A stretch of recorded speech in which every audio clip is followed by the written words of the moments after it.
I've always thought of yoga as being really boring, and the people that do yoga is incredibly naff, vegetarian, hippie type people. And a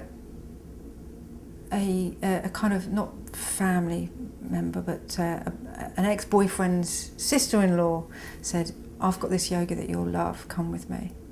And I went with her to a yoga session, and I did love it.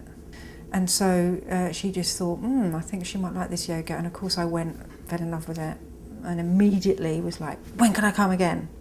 One of the teachers in my studio gave a workshop on tapas. And so I looked that up in the book about the Sutras of Patanjali, and it said tapas means burning up of impurities through practice, or at least that's one way to describe it. And I was mesmerized by that concept, because I thought, you mean I could work on the problems I have that make me addicted by my practice? And it clicked that yoga was going to be the way that I was going to move through my recovery from addiction.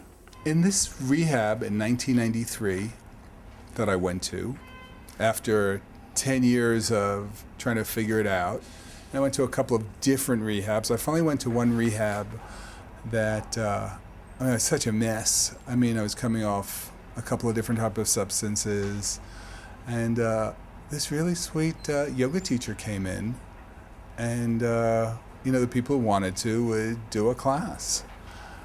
I didn't even realize it was chair yoga. We'd sit in chairs and, try to do triangle pose or just really basic stuff. And I didn't feel any feeling of judgment, or there wasn't any feeling of, you're not really doing it right. Or she was just so accepting, and just a beautiful feeling. She had this cute little accent. She's from Australia. And that was my first experience to yoga. Just trying to touch your toes sitting in a chair. So yoga came into my life around 6 or 7 years after I was in recovery.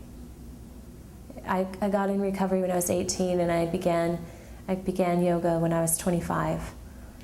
And a friend's mother did a headstand at a party, and it was really inspiring to me. She was in her late 60s, and she was so steady and beautiful to watch her do this unusual thing, and my friend was doing yoga also. I had some friends doing it, and I thought that it really piqued my interest. So I signed up, and I went to a free class, and right away I had a profound experience with the yoga practice. I felt really at home, the same way I felt when I went to AA meetings. I felt like, I found something that really makes sense.